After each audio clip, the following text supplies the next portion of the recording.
Hello दोस्तों, स्वागत है आप सबका आपके अपने यूट्यूब चैनल पंख मोर में। कैसे आप सब? उम्मीद करता हूँ आप सब बढ़िया होंगे और अपनी मेहनत को, अपनी पढ़ाई को अच्छे से कर रहे होंगे। तो दोस्तों, पिछली वीडियो में हमने 3 वीडियो में गुप्त साम्राज्य को अच्छे से पढ़ा था। प्रमुख शासक, उत्पत्ति, जानकारी के स्रोत, जो सभी जितने पॉइंट बन सकते थे, सामाजिक, आर्थिक, राजनीतिक जीवन, प्रशासनिक व्यवस्था, स्थापत्य कला, इन सभी को हमने अच्छे से डिस्कस किया था। आज की इस वीडियो हम दोस्तों बात करेंगे गुप्त साम्राज्य के टॉप 100 प्रश्नों को। जैसे कि दोस्तों आप अब तक पढ़ाने का तरीका मेरा समझ चुके होंगे कि सबसे पहले मैं आपको थ्योरी पढ़ाता हूँ, जितना हो सकता है थ्योरी में सारे पॉइंटों में एक्सप्लेन करता हूँ। इसके बाद में मैं दोस्तों आपको प्रश्न कराता हूँ। तो आज की वीडियो में दोस्तों बेसिकली गुप्त साम्राज्य के हम प्रश्नों को करेंगे, और वे प्रश्न दोस्तों जो एसएससी में, पीसीएस में और यूपीएससी वगैरह में अच्छे प्रश्न पूछे गए हैं। दोस्तों मैं आपको कराने को तो 1000 प्रश्न करा दूं गुप्त साम्राज्य से ही, लेकिन दोस्तों करने का कोई फायदा नहीं। वे प्रश्न करेंगे हम जो अच्छे हैं और सभी को करने चाहिए, जिससे अगर अदर जो प्रश्न बनते हैं वो एग्जाम में आपको ईजी लगे। जो दोस्तों अच्छे प्रश्न हैं, टफ प्रश्न हैं। चलिए दोस्तों, ज़्यादा बातें नहीं करते हैं और क्वेश्चनों करते हैं। पहला प्रश्न है दोस्तों हमारा कि गुप्त वंश का संस्थापक किसे कहा जाता है? गुप्त वंश का संस्थापक किसे कहा जाता है? दोस्तों, अगर आपने मेरी जो थ्योरी की 3 वीडियो बताई हैं उनको नहीं देखा है तो उनको देखिए। इसके बाद अगर आप इन प्रश्नों को बनाते हैं तो दोस्तों यकीनन आपको प्रश्न बनाने में ना केवल मज़ा आएगा, बल्कि आपको प्रश्न बिल्कुल ईजी लगने लगेंगे। तो दोस्तों, अगर आपने वीडियो को नहीं देखा है तो वीडियो को देखिए, फिर इन प्रश्नों को बनाइए। काफ़ी इजी प्रश्न है दोस्तों। एसएससी वगैरह में, पीसीएस में कई बार पूछा गया है कि गुप्त वंश का संस्थापक किसे कहा जाता है, तो किसे कहा जाता है? श्रीगुप्त को कहा जाता है। श्रीगुप्त ने 275 में गुप्त साम्राज्य की स्थापना की थी, जो कि एक केंद्रीकृत सत्ता के रूप में प्राचीन भारत में हम प्रमुख राजवंश के तौर पर पढ़ते हैं। 275 से लेकर 550 ईस्वी के बीच गुप्त साम्राज्य अपनी चरम अवस्था पर रहा। चलिए दोस्तों, अगले प्रश्न को देखते हैं। गुप्त किसके सामंत थे? दोस्तों, जितने भी प्रश्न मैंने लिए हैं सभी एसएससी में, पीसीएस में और यूपीएससी वगैरह में प्रीवियस में कई बार पूछे गए हैं और मोस्ट इंपॉर्टेंट प्रश्न है। गुप्त किसके सामंत थे? तो गुप्त दोस्तों किसके सामंत थे? गुप्त सामंत थे, बताएं आप। ऑप्शन बी इसका सही है, गुप्त कुषाणों के सामंत थे।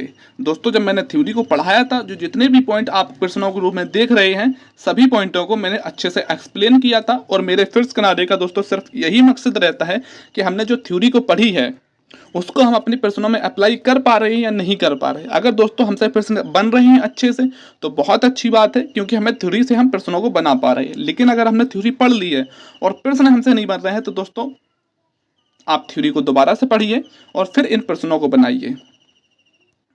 अगला प्रश्न है दोस्तों, गुप्त वंश के किस शासक ने सर्वप्रथम महाराजा धीराज या महाधीराज की उपाधि धारण की थी? तो किसने धारण की थी दोस्तों? सर्वप्रथम जो उपाधि महाराजा धीराज की धारण की थी वह धारण की थी चंद्रगुप्त प्रथम ने। किसने दोस्तों? चंद्रगुप्त प्रथम ने। लेकिन दोस्तों मैं बता दूं आपको, श्रीगुप्त ने महाराजे की उपाधि धारण की थी। श्रीगुप्त का पुत्र आता है घटोत्कच। घटोत्कच का पुत्र है दोस्तों चंद्रगुप्त प्रथम। आप जो मैंने आपको ट्रिक्स बताई थी SC ST या कुमार सिंह विष्णु, इजीली दोस्तों आप सभी शासकों को अच्छे से याद रख सकते हैं। और शासकों में जो ट्रिक्स लगाते हैं और जो उपाधियों मैंने सभी को आपको ट्रिक्स लगा के अच्छे से याद कराया था। और दोस्तों इसकी जो PDF है आप टेलीग्राम से डाउनलोड कर सकते हैं। इन प्रश्नों को दोस्तों आप बार बार बनाइए ताकि आपके प्रश्न करने की जो आदत है सुधरे और आप इजीली प्रश्नों को बना पाएं। चलिए दोस्तों, अगले प्रश्न को देखते हैं हम। सूची 1 को सूची 2 से मिलान कीजिए। सूची 1 को सूची 2 से मिलान करना है। प्रयाग प्रशस्ति या इलाहाबाद जो स्तंभ लेख है वह किसका है? समुद्रगुप्त का है। और समुद्रगुप्त के दरबारी कवि हरिसेन के द्वारा उसे लिखवाया गया था। विल्सन स्तंभ लेख कुमारगुप्त का, भीतरी स्तंभ लेख स्कंदगुप्त का, और जो मंदसौर लेख है वह किसका है? मंदसौर लेख बंधु वर्मन का है। तो दोस्तों ऑप्शन डी इसका गलत है। ऑप्शन डी गलत है।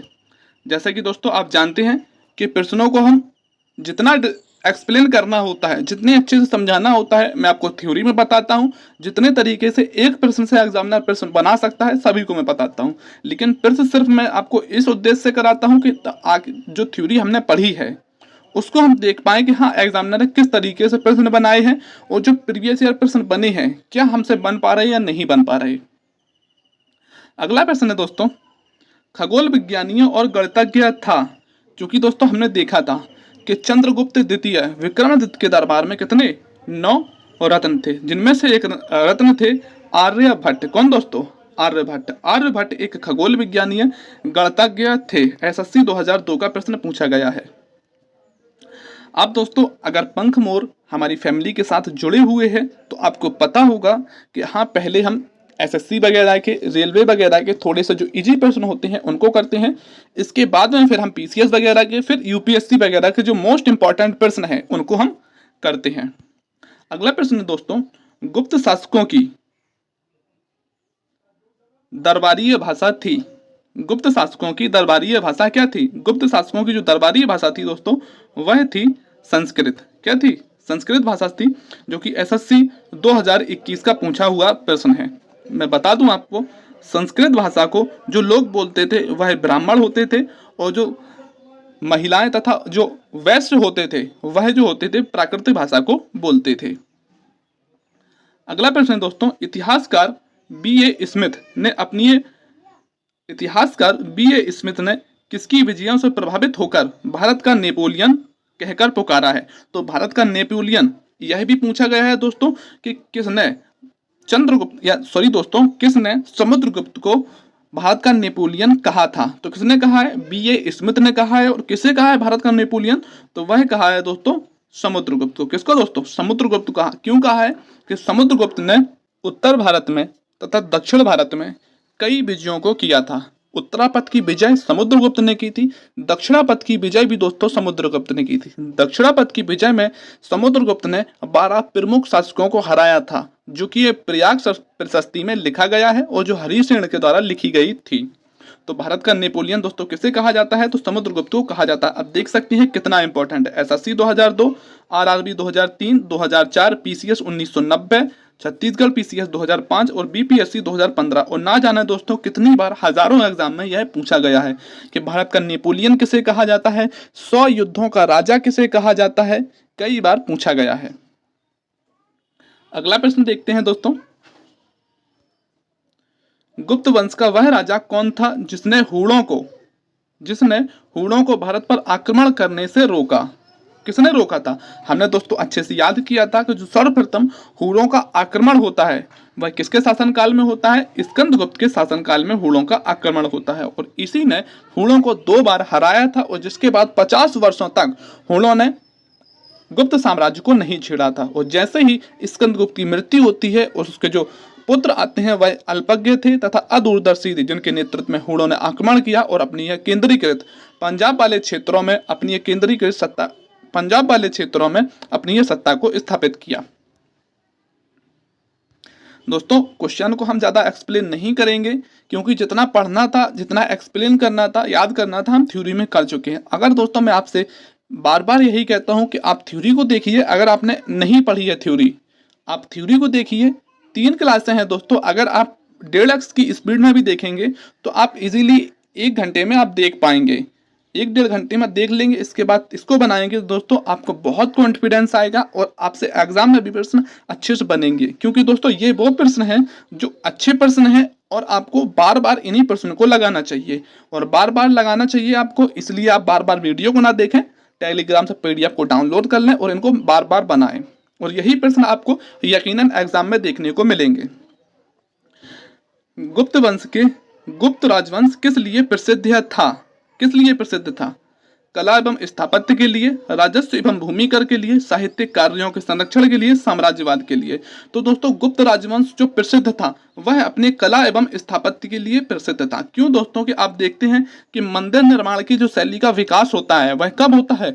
गुप्त काल में। इससे पहले वाले राजवंशों में मंदिर का निर्माण नहीं किया गया था दोस्तों। मंदिर निर्माण कब हुआ? गुप्त काल में। कई बार पूछा गया है पीसीएस वगैरह में और यूपीएससी में पूछा गया है। मूर्तियों से नग्नता को दूर करके वस्त्र आभूषण वाली मूर्तियां दोस्तों कब बनना शुरू होती हैं? गुप्त काल में। यह सभी दोस्तों मैंने अच्छे से थ्योरी में आपको एक्सप्लेन किया है, ताकि जब पीसीएस में मैप से अब आपको मैप बनाकर, मैप दिखाकर कहाँ कैसे संबंध बन सकते हैं और किन क्षेत्रों पर गुप्त साम्राज्य का अधिक से अधिक विस्तार था, उन सभी बातों को मैंने बताया जो कि यूपीएससी में पूछे जाते हैं दोस्तों। प्रश्न वही है, सिलेबस वही है दोस्तों, लेकिन होता क्या है कि आप जब 4 जगह से पढ़ते हैं तो फिर कंफ्यूजन होता है। मैं दोस्तों यह नहीं कहता कि आप केवल मुझसे पढ़ें, आपको जहां अच्छा लगता है आप वहां पढ़ें, लेकिन दोस्तों एक जगह पर पढ़ें। चीजें लिमिटेड हैं, बस आपको उन्हें समझना होगा और एग्जामिनर वहीं से प्रश्न बनाएगा, लेकिन आपको कंफ्यूजन होगी। और मैं दोस्तों क्या करता हूं कि मैं आपको जितना पढ़ाता हूं उतना मैं पूरी कोशिश करता हूं कि आप याद कर पाएं। चलिए दोस्तों अगला प्रश्न को देखते हैं कि अजंता कलाकृतियां किससे संबंधित है। अजंता में जो कलाकृतियां, अजंता की गुफाओं में जो चित्र वगैरह बनाए गए हैं वो किससे संबंधित हैं? वह संबंधित है दोस्तों गुप्त काल से। किससे? गुप्त काल से संबंधित है। को पता होगा कि क्वेश्चनों को लेवल टफ होता जाएगा और आपको प्रश्न बनाने में थोड़ी सी परेशानी होगी, क्योंकि एलिमिनेशन वाले प्रश्न आना शुरू हो जाएंगे। एक एक प्रश्न में आपको 4-4 प्रश्न देखने को मिलेंगे। कुछ विद्वानों के अनुसार कालिदास किसके राजकवि थे? तो हमने देखा था चंद्रगुप्त द्वितीय विक्रमादित्य के दरबार में 9 कवि थे, जिनमें से एक थे कालिदास। तो किसके दरबार में थे? ऑप्शन ए चंद्रगुप्त मौर्य है, जो कि गलत है। ऑप्शन बी समुद्रगुप्त है, यही भी गलत है। ऑप्शन सी दोस्तों यह लिखा हुआ है, आगे पीछे दोस्तों टाइप हो गया है, आपसे माफी चाहूंगा, क्योंकि सारे काम मैं दोस्तों मेरी तो वन मैन आर्मी ही है, सारे काम मुझे ही करने होते हैं। आप थोड़ा सा एडजस्ट कर लें, बस आप क्वेश्चनों को देख लें कि हाँ किस तरीके से प्रश्न पूछे गए हैं। तो इसका जो सही आंसर है चंद्रगुप्त द्वितीय विक्रमादित्य। अगला प्रश्न है जो हमारा वह है कि अजंता चित्रकारी का विषय वस्तु निम्नलिखित में किससे संबंधित है? अजंता जो चित्रकारी है निम्नलिखित में से किससे संबंधित है? जैन धर्म से, बौद्ध धर्म से, वैष्णव धर्म से या शैव धर्म से? वो जो दोस्तों संबंधित है, किससे संबंधित है? वह संबंधित है बौद्ध धर्म से, क्योंकि हमने देखा कि महात्मा बुद्ध से जीवन से संबंधित जो प्रमुख चित्र बनाए गए हैं वो अजंता चित्रकारी हमें देखने को मिलते हैं।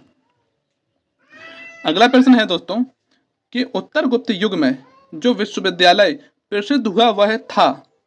उत्तर गुप्त युग में तो कौन था दोस्तों? उत्तर गुप्त युग में जो विश्वविद्यालय प्रसिद्ध हुआ वह था दोस्तों नालंदा। कौन सा दोस्तों?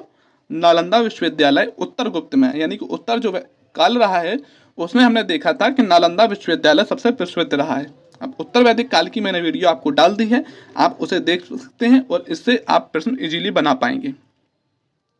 अगला प्रश्न है फाहयान किसके शासनकाल में भारत आया था? तो फाहयान किसके शासनकाल में भारत आया था? चंद्रगुप्त प्रथम, अशोक, हर्षवर्धन या चंद्रगुप्त द्वितीय विक्रमादित्य? फाहयान किसके शासनकाल में भारत आया था? बताएं आप। काफी इंपॉर्टेंट प्रश्न है, आप देख सकते हैं एनडीए 2001 का, सॉरी दोस्तों एनडीए 2001 का पूछा हुआ प्रश्न है कि फाहयान जो है किसके? चंद्रगुप्त द्वितीय विक्रमादित्य के शासनकाल में भारत आया था। मोस्ट इंपॉर्टेंट प्रश्न है दोस्तों, और पीसीएस वगैरह में तो हजारों बार पूछा गया है और बार बार पूछा जाता है कि भारतीय संस्कृति का स्वर्ण युग था। तो भारतीय संस्कृति का स्वर्ण युग किसे कहा जाता था? गुप्त काल को कहा जाता था। चलिए दोस्तों प्रश्नों को थोड़ा सा जल्दी करने की कोशिश करते हैं, ताकि हमारे प्रश्न काफी ज्यादा हैं और टाइम हमें ज्यादा ना लगे, क्योंकि थ्योरी से हमने पढ़ लिया है अच्छे से। अब हमारा क्या है दोस्तों कि थ्योरी में हम देखें कि प्रश्न किस तरीके से पूछे गए हैं, एक एक पॉइंट से किस तरीके का प्रश्न बना है और हमारी जो थ्योरी पढ़ी है वो कितनी इंपॉर्टेंट है। फाहयान कहाँ का निवासी था? तो कहाँ का दोस्तों? चीन का निवासी था। आरआरबी 2004 में पूछा गया है। सेतुबंध के रचनाकार प्रवरसेन द्वितीय किस वंश का था? तो सेतुबंध का रचनाकार जो प्रवरसेन द्वितीय था किस वंश का था दोस्तों? शक वंश का नहीं, काल वंश का नहीं, वाकाटक नहीं, यह था सातवाहन वंश का शासक।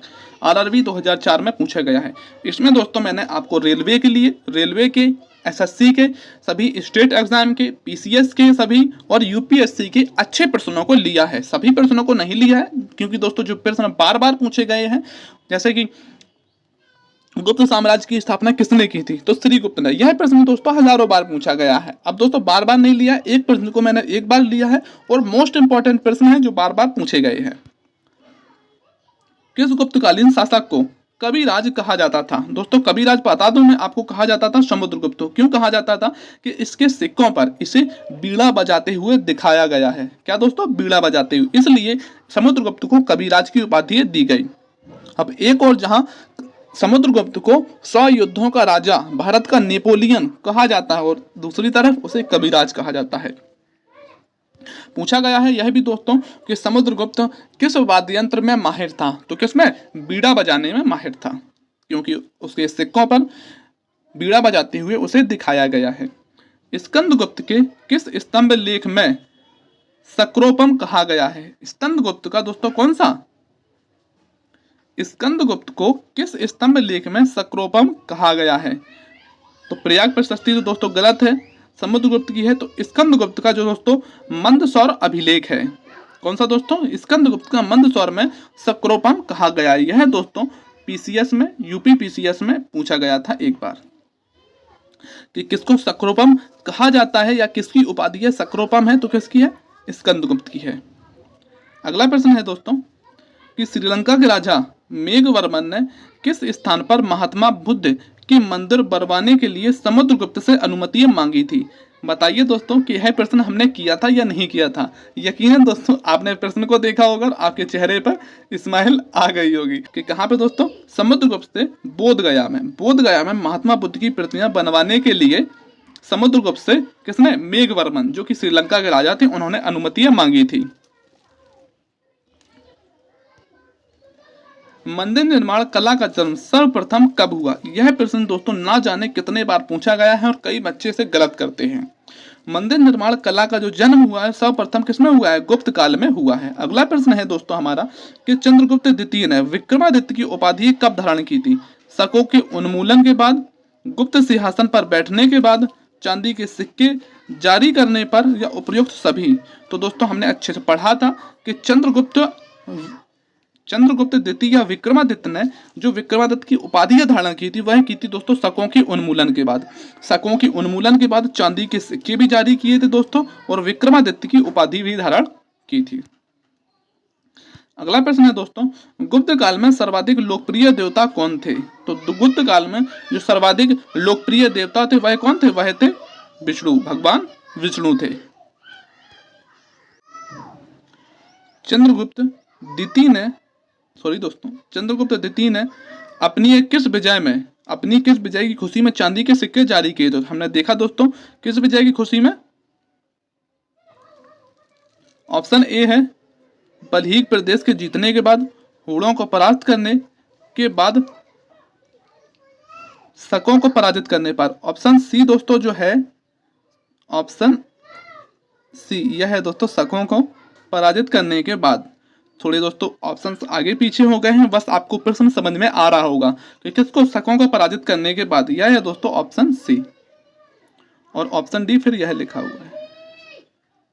ठीक है दोस्तों, ऑप्शन डी यह है कि चंद्रगुप्त ने चांदी के सिक्के कब जारी किए थे? शकों को पराजित करने के बाद जारी किए थे। थोड़ा सा दोस्तों आप मैनेज कर लें, क्योंकि सारे काम दोस्तों मुझे ही करने पड़ते हैं और मैं कोई टाइपिस्ट तो हूँ नहीं। बस धीरे धीरे करके जिस टाइम पे आपको मैं दोस्तों पढ़ाता हूँ बोर्ड पर, उसी टाइम पे थोड़े थोड़े डेली करके 20-20, 30-30% मैं टाइप करता रहता हूँ और फिर एक दिन आपको प्रश्न कराता हूँ। इस तरीके से दोस्तों अकेले काम में सारा कर पा रहा हूँ। अगला प्रश्न है, मेहरौली में स्थित दोस्तों एक लौह स्तंभ है, उसका निर्माण किस सदी में हुआ था? तो किस सदी में हुआ था? तो मेहरौली स्तंभ जो लौह स्तंभ लेख है उसमें दोस्तों एक राजा का नाम वर्णित है। उस राजा का नाम था चंद्र, और जिसकी जो पहचान की जाती है वह की जाती है दोस्तों चंद्रगुप्त द्वितीय यानी कि विक्रमादित्य की जाती है। अब देखिए तृतीय, सप्तम या द्वितीय जो गुप्त साम्राज्य रहा है वह रहा है दोस्तों कब से रहा है दोस्तों? आप बताएं। 275 से लेके 550 के बीच। और जो द्वितीय, जो चंद्रगुप्त द्वितीय विक्रमादित्य का जो शासन रहा है वह कब से रहा है? वह रहा है 375 से 415 के बीच। तो इसका जो सही आंसर हो जाएगा वह हो जाएगा दोस्तों कौन सी? चतुर्थ शताब्दी, ऑप्शन ए। इस तरीके से दोस्तों जब हमें पता होंगे कि किस टाइम पे किस शासक ने शासन किया है। और सभी दोस्तों मैंने बताया है कि सभी को हमें याद नहीं रखना है, कुछ प्रमुख हैं जैसे कि चंद्रगुप्त द्वितीय, विक्रमादित्य हैं, समुद्रगुप्त हैं, कुमारगुप्त हैं, इनको दोस्तों बस हमें केवल याद रखना है। श्रीगुप्त हैं, घटोत्कच हैं, इनको दोस्तों याद नहीं रखना है, ना इनसे प्रश्न ज्यादा पूछे जाते हैं। अगला प्रश्न है दोस्तों, देख सकते हैं आप एनडीए 2002 का पूछा हुआ प्रश्न है, निम्नलिखित में से कौन सा नाटक कालिदास ने नहीं लिखा था। याद करिए दोस्तों, कालिदास के जितने भी नाटक थे दोस्तों हमने डिस्कस किए थे। अब देखते हैं दोस्तों, आपको अगर याद है दोस्तों सही बताइए, और नोट्स को ना पलट के आप केवल इस प्रश्न को अपनी सोच से करने की कोशिश करिए।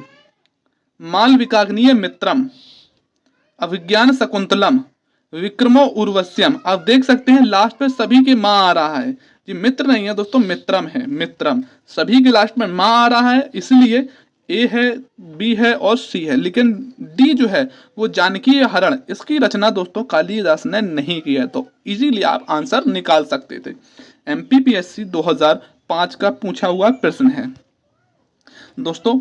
प्रश्न मैं मान सकता हूं दोस्तों थोड़े बहुत टफ जरूर हो सकते हैं, और धीरे धीरे प्रश्नों का लेवल बढ़ेगा, लेकिन आप आराम से धैर्य बनाए रखें, और जो थ्योरी पढ़ी है आपने बस उसको आप याद रखें। प्रश्न नहीं बढ़ रहे हैं, वीडियो को पॉज करिए, एक बार जल्दी इस थ्योरी को रिवाइज कर लीजिए, प्रश्न बनाइए।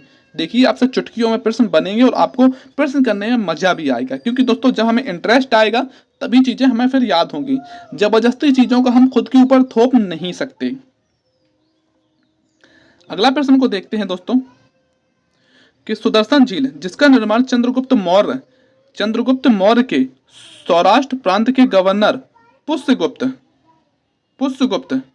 ने करवाया था, तथा जिसकी मरम्मत पहली बार सतसाकर रुद्रदामन ने कराई थी।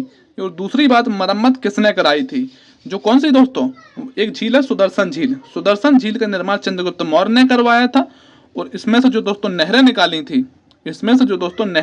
थी, वह अशोक ने निकाली थी। जब हमने मौर्य साम्राज्य को पढ़ा था तो अच्छे से पढ़ा था। और जो सुदर्शन झील है इसकी जानकारी कहाँ से प्राप्त होती है? अगर आपने दोस्तों अच्छे से जुड़े हुए हैं, टाइमली वीडियो को देख रहे हैं, तो आप खुद बताएं कि सुदर्शन झील की जानकारी हमें किससे प्राप्त होती है। देखते हैं दोस्तों कितने भाई हैं जो टाइमली हमसे जुड़े हुए हैं। अशोक ने नहरें निकाली और फिर रुद्रदामन ने इसकी मरम्मत करवाई। लेकिन दूसरी बार जो दोस्तों मरम्मत करवाई थी वह किसने करवाई थी? दोस्तों स्कंदगुप्त ने। इसका जो सही आंसर हो जाएगा वह हो जाएगा दोस्तों। अगला प्रश्न है दोस्तों कि हमें प्रशासकीय विभाजन दिया गया है और प्रशासक दिए गए हैं। हमने प्रशासनिक विभाजन को अच्छे से डिस्कस किया था। हाँ, किस तरीके का प्रशासनिक विभाजन था?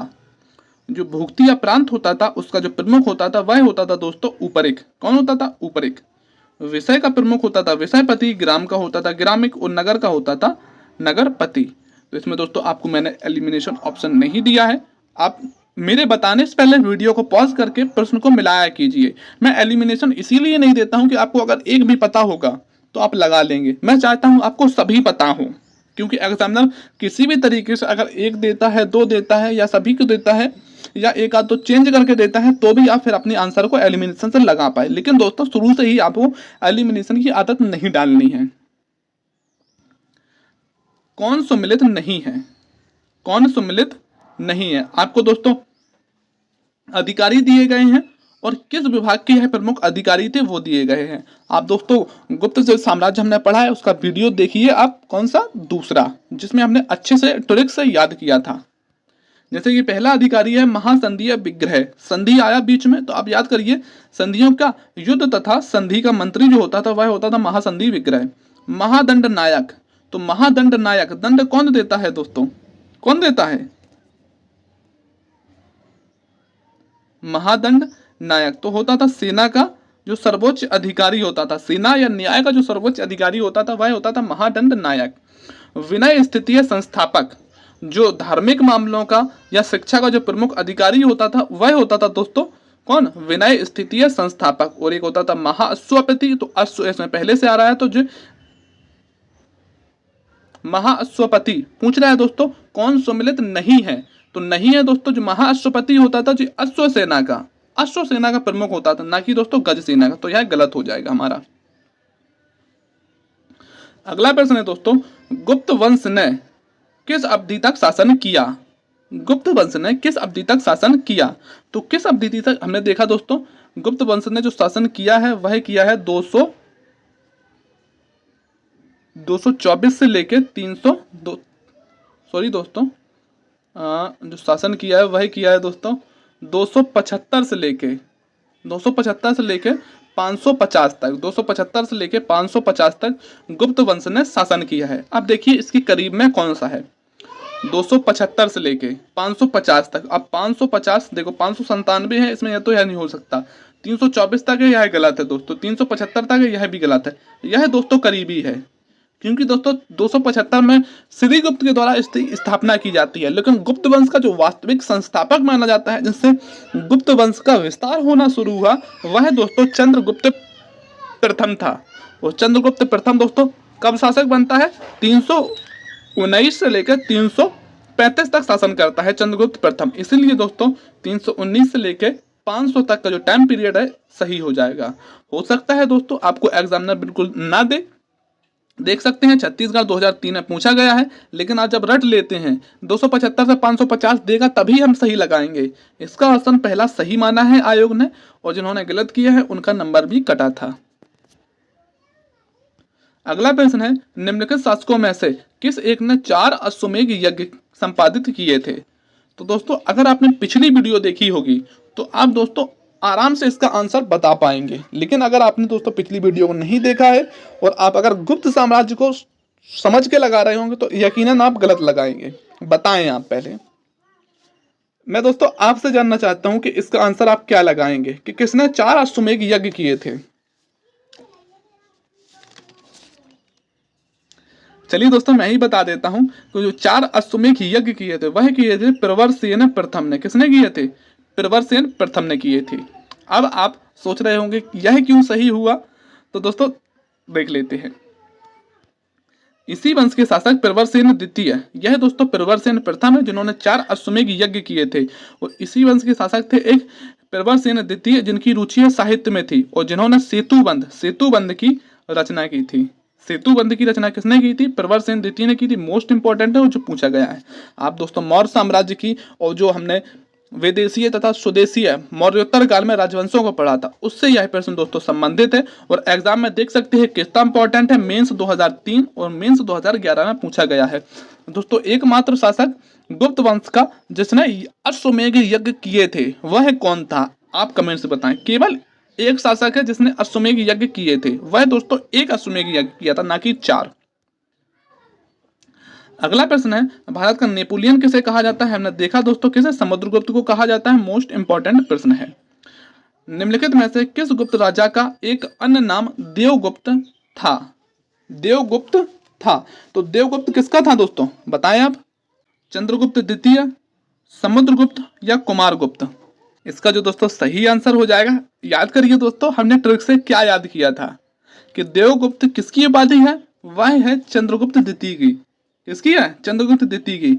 आप भूल कर भी दोस्तों इसको भूल नहीं सकते। क्यों नहीं भूल सकते? ऐसी ट्रिक्स हमने याद की थी। चंद्रगुप्त द्वितीय किसकी उपाधि? देवगुप्त के द्वारा, चंद्रगुप्त द्वितीय के द्वारा देवगुप्त की उपाधि धारण की गई थी। मेंस 2000 दोस्तों 7 का पूछा हुआ प्रश्न है। अगला प्रश्न देखते हैं और थोड़ी दोस्तों स्पीड बढ़ाते हैं। प्रथम गुप्त शासक जिसने परम भागवत की उपाधि धारण की थी वह था? इसका जो दोस्तों सही आंसर है वह है चंद्रगुप्त द्वितीय। चंद्रगुप्त के द्वारा दोस्तों देवगुप्त की, सॉरी दोस्तों मैं बता दूं कि मैंने आपको इस तरीके से बताया था कि चंद्रगुप्त के जो 3 नाम बताए थे देव करके, यानी कि जिसके नाम में भी अगर पूछे इस किसका नाम है और शुरू में अगर देव लगा है तो आप समझेंगे किसका है? चंद्रगुप्त द्वितीय का। वो जो परम भागवत की उपाधि धारण की थी चंद्रगुप्त द्वितीय ने धारण की थी। यूपीपीसीएस 2009 में पूछा गया है। अगला प्रश्न है दोस्तों, परम भागवत उपाधि धारण करने वाला प्रथम गुप्त शासक कौन था? चंद्रगुप्त द्वितीय था। पीसीएस 2015। इलाहाबाद स्तंभ अभिलेख निम्नलिखित में से किस एक से संबंधित है? किससे दोस्तों?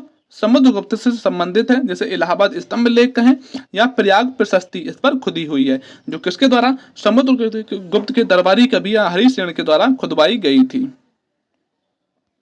इलाहाबाद का अशोक स्तंभ लेख किसके शासनकाल के बारे में सूचना प्रदान करता है? तो किसके?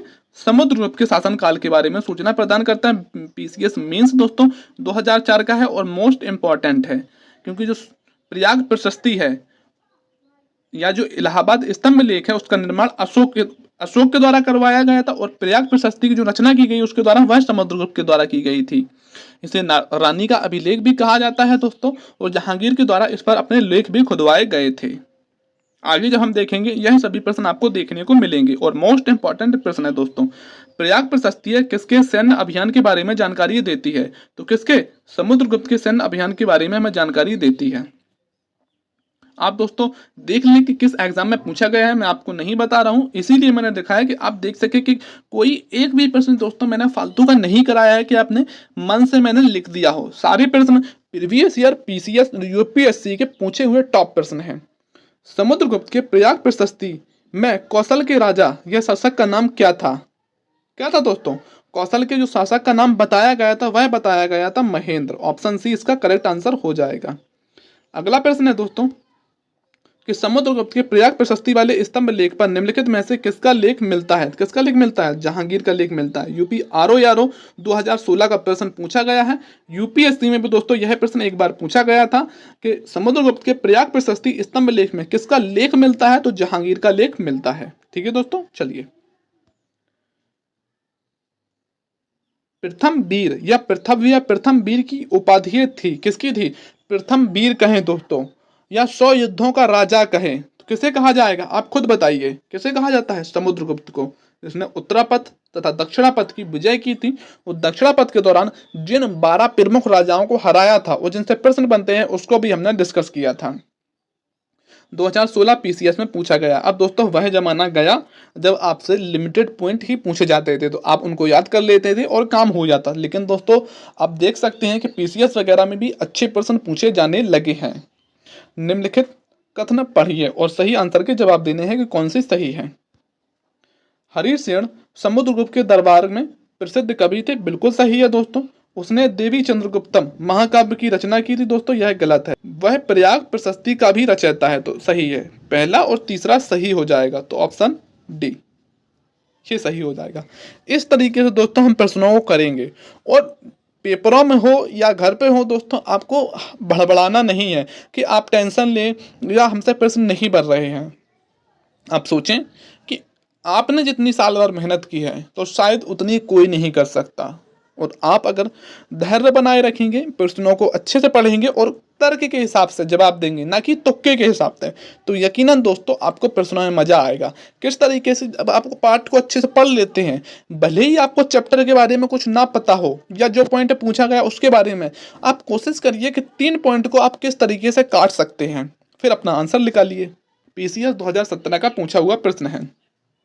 दिल्ली की कुतुबुल इस्लाम मस्जिद, जिसका निर्माण दोस्तों कुतुबुद्दीन ऐबक के द्वारा किया गया था। जब हम मध्यकाल को पढ़ेंगे, सल्तनत काल को, उसको अच्छे से डिस्कस करेंगे हम, ठीक है, जो कि दिल्ली की सबसे पुरानी मस्जिद है। और दोस्तों इब्न बतूता जो था, मोरक्को का यात्री था, उसको सर्वप्रथम कुतुबुल इस्लाम मस्जिद में रखा गया था। मस्जिद के यह भी प्रश्न दोस्तों एक बार पीसीएस में पूछा गया था। और मस्जिद के प्रांगण में उन्नत प्रसिद्ध लौह स्तंभ किसकी स्मृति में है? तो जो लौह स्तंभ जो है मेहरौली में स्थित है, चंद्र राजा से उसकी पहचान की जाती है। चंद्र राजा का वर्णन है, पीसीएस 2002 का पूछा हुआ है। और यह चंद्र राजा की जो पहचान की जाती है वह की जाती है चंद्रगुप्त द्वितीय विक्रमादित्य से। अगला प्रश्न दोस्तों, कौन सा राजवंश हूणों के आक्रमण से अत्यंत विचलित था? अब देख सकते हैं ऐसे भी प्रश्न पूछे जाते हैं। यह तो दोस्तों हम आंसर लगा सकते हैं, लेकिन आप बताएं कि सर्वप्रथम हूणों को किसने हराया था? दिमाग पर जोर डालिए, और पहले ही मैंने बताया है। तो कौन सा? वह गुप्त साम्राज्य था जो हूणों से अत्यधिक विचलित था। पीसीएस 1993 का पूछा हुआ प्रश्न है।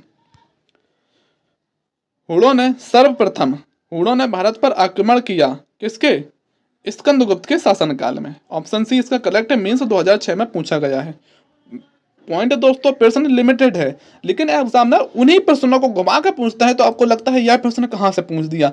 लेकिन जब आप अच्छे से पढ़ेंगे दोस्तों, माइंड को फ्री रखेंगे, तो आप आसानी से बना पाएंगे।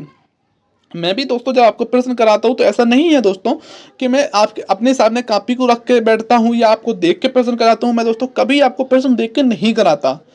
जितना मैं आपको थ्योरी में पढ़ाता हूँ, आपके साथ ही में मैं पढ़ता हूँ और आपको पढ़ाता हूँ। इसलिए दोस्तों मैं कहता हूँ हमेशा कि जितना मैं पढ़ा रहा हूँ और जैसे मैं पढ़ा रहा हूँ, आप अगर वैसे ही उतनी मेहनत से पढ़ते रहेंगे तो आपको फिर देखना ही नहीं पड़ेगा कि इसका आंसर दोस्तों क्या है। आप प्रश्न पढ़ेंगे और आंसर लगाएंगे, ऑप्शंस को आपको देखने की जरूरत ही नहीं पड़ेगी। निम्नलिखित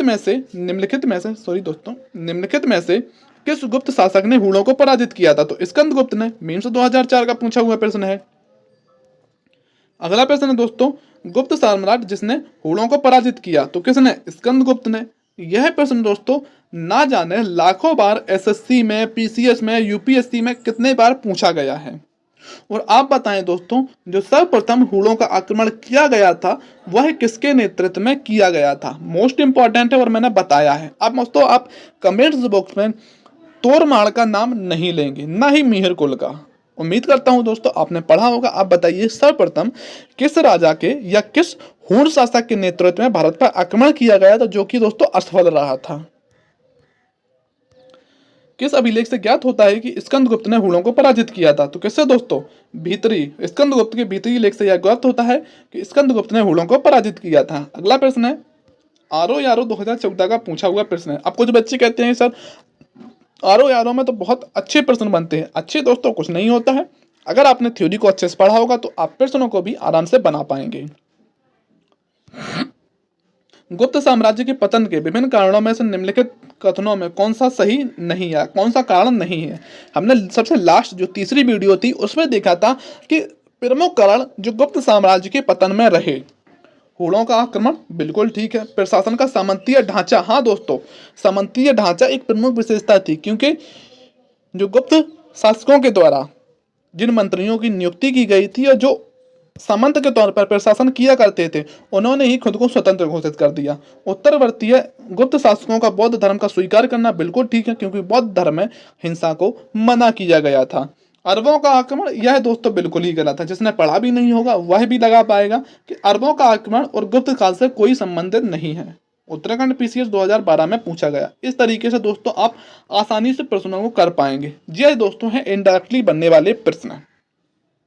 शक विजेता किसे कहा जाता है? तो शकों को किसने हराया था दोस्तों? चंद्रगुप्त द्वितीय विक्रमादित्य ने हराया था। यूपीयूडीए एलडीए 2010। रजत सिक्के जारी करने वाला प्रथम गुप्त शासक कौन था जिसने चांदी के सिक्के जारी किए? कौन था दोस्तों? वह था दोस्तों चंद्रगुप्त प्रथम। ऑप्शन पहला सही है। दोस्तों मैं पहले भी आपको बता चुका हूं कि क्वेश्चनों को मैं एक्सप्लेन बिल्कुल नहीं करूंगा। प्रश्न दिखाऊंगा आपको, प्रश्न का आंसर बताऊंगा। क्यों दोस्तों? कि थ्योरी आपने अगर पढ़ी होगी और मैं फिर एक्सप्लेन करूंगा तो फिर आपको बोरिंग लगेगा कि सर ने थ्योरी तो पढ़ा दी है, फिर हर प्रश्न को एक्सप्लेन कर रहे हैं। और दोस्तों करीब करीब यह जो प्रश्न है 125 प्रश्न है, टॉप प्रश्न। और 125 प्रश्न को अगर मैं अच्छे से एक्सप्लेन करने लग गया तो आप सोच सकते हैं 5-6 घंटे आपके बर्बाद हो जाएंगे और फिर थ्योरी का कोई फायदा ही नहीं रहा। थ्योरी 1 घंटे में दोस्तों कवर कीजिए, इसके बाद प्रश्नों को बनाइए 1 घंटे में। देखिए दोस्तों कितना आपको प्रश्न करने में मजा आता है। प्रसिद्ध चीनी यात्री फाहयान किसके शासनकाल में आया था? चंद्रगुप्त द्वितीय विक्रमादित्य के शासनकाल में आया था। बीपीएससी 2017 का पूछा हुआ प्रश्न है। निम्नलिखित में से कौन सही नहीं है? देखते हैं दोस्तों कौन सही नहीं है। कुमारगुप्त का मंदसौर अभिलेख बिल्कुल ठीक है दोस्तों। पथिक का तक्षशिला अभिलेख बिल्कुल ठीक है। समुद्रगुप्त का ऐरण अभिलेख बिल्कुल ठीक है दोस्तों। प्रभावती गुप्त का जो उदयगिरी गुहा लेख है यह दोस्तों गलत है। आप समझिए आप, क्योंकि हमने अभिलेखों को या जानकारी के स्रोतों को क्यों पढ़ा था और हमने क्यों इसलिए पढ़ा था कि यह किसके द्वारा लिखाए गए हैं। अब आपको समझ में आ रहा होगा कि पीसीएस यूपी मीन्स 2017 का पूछा हुआ प्रश्न है। बच्चे क्यों गलत करते हैं? क्योंकि इन प्रश्नों को वो अच्छे से देखते ही नहीं। क्योंकि मंदसौर अभिलेख है, इससे क्या जानकारी प्राप्त हुई है यह भी पूछा जाता है। किसके द्वारा लिखाया गया यह भी पूछा जाता है। मंदसौर अभिलेख कुमारगुप्त प्रथम, तक्षशिला अभिलेख पथिक के द्वारा, ऐरण अभिलेख समुद्रगुप्त के द्वारा, लेकिन उदयगिरी जो गुहा लेख है प्रभावती गुप्त के द्वारा नहीं लिखाया गया। अगला प्रश्न है सूची 1 और सूची 2 दी गई है, शासक दिए गए हैं और रानियां दी गई हैं। पूछ रहा है इनके मिलान कीजिए, मिलान कीजिए। चलिए दोस्तों मिलान करते हैं। आप खुद बताइए दोस्तों कि हमने जब शासकों को पढ़ा था उनकी माताओं के नामों को हमने याद किया था। अब दोस्तों जो प्रथम शासक होगा वह उसकी रानी होगी और जो उसके बाद उसका पुत्र होगा उसकी माता होगी। माता को दोस्तों इसलिए मैंने पढ़ाया था क्योंकि रानी दोस्तों आपसे कम पूछता है, आपसे ज्यादातर पूछता है इसकी माता का नाम, कुमारगुप्त की माता का नाम क्या है, ऐसे पूछता है दोस्तों। और ट्रिक्स को लगाते हैं थोड़ा सा, जैसे कि चंद्रगुप्त द्वितीय का पत्नी का नाम है, वह नाम है कुबेर नागा। कुबेरनागा। ठीक है दोस्तों। कुमारगुप्त प्रथम की पत्नी का नाम है दोस्तों अनंत देवी, और समुद्रगुप्त की पत्नी के नाम है दत्ता देवी, और चंद्रगुप्त प्रथम की पत्नी का नाम है कुमार देवी। यह दोस्तों बिल्कुल सही है, बीईओ 2019 में पूछा गया है। ईसा की तीसरी शताब्दी से, जबकि हूण आक्रमण से रोमन साम्राज्य समाप्त हो गया था, भारतीय व्यापारी अधिकाधिक निर्भर हो गए थे। जैसे ही दोस्तों ईसा की तीसरी शताब्दी में रोमन साम्राज्य का पतन होता है हूणों के द्वारा, क्योंकि हमने देखा था हूणों की दो शाखाएं थी, एक दोस्तों जो कि रोमन साम्राज्य की तरफ जाती है यूरोप की तरफ, और एक आती है उत्तर पश्चिमी भारत की तरफ। और दोस्तों जो रोमन साम्राज्य की तरफ जाती है वो रोमन साम्राज्य का पतन कर देती है, जिससे जो भारतीय व्यापार था वो अधिक कहाँ निर्भर होता है, यह पूछा गया है। यह दोस्तों प्रश्न पूछा गया आईएएस 1999 में। आप कैसे कर सकते हैं कि हमने डिस्कस किया था कि भारत का जो व्यापार होता था मुख्यतः उत्तर पश्चिमीय और दोस्तों दक्षिण पूर्वीय एशिया के साथ होता था। जो उत्तर पश्चिम में जो मध्य एशिया के देश थे उनके साथ, और जो दक्षिण पूर्वी एशिया के साथ उनके साथ व्यापार होता था। अब दोस्तों जो उत्तर पश्चिमी है मध्य एशिया के देश थे रोमन साम्राज्य जैसे, इसका पतन हो गया, तो अब भारत व्यापार कहाँ से होगा, वह होगा दक्षिण पूर्वी एशिया के साथ। इसका जो सही आंसर है ऑप्शन सी। इस तरीके से आपसे यह जो प्रश्न है वह बन पाएंगे। अगला प्रश्न है कि गुप्त काल में उत्तर भारतीय व्यापार निम्नलिखित में से किस एक पत्तन से संचालित होता था। उत्तर भारतीय व्यापार जो है दोस्तों, अब देखिए यह दोस्तों कुछ कंफ्यूजन में तो फिलहाल नहीं है, क्योंकि जो मुख्य तौर पर जो दो बंदरगाह थे, एक दोस्तों बंदरगाह था ताम्रलिप्ति और एक था भृगु कक्ष। कौन सा दोस्तों, भृगु कक्ष। और जो भृगु कक्ष बंदरगाह था वह कहाँ था, गुजरात में। अब गुजरात में है तो दोस्तों कहाँ व्यापार होगा, उत्तर पश्चिमी जो व्यापार होता था जैसा कि मध्य एशिया के साथ जो व्यापार होता था वह भृगु कक्ष से होता था। ताम्रलिप्ति जो बंदरगाह था इससे जो व्यापार होता था वह होता था जो दक्षिण पूर्वीय जो एशियाई देश हैं उनके साथ, जैसे कि जावा है, सुमात्रा है, इंडोनेशिया वगैरह है, इनके साथ व्यापार होता था।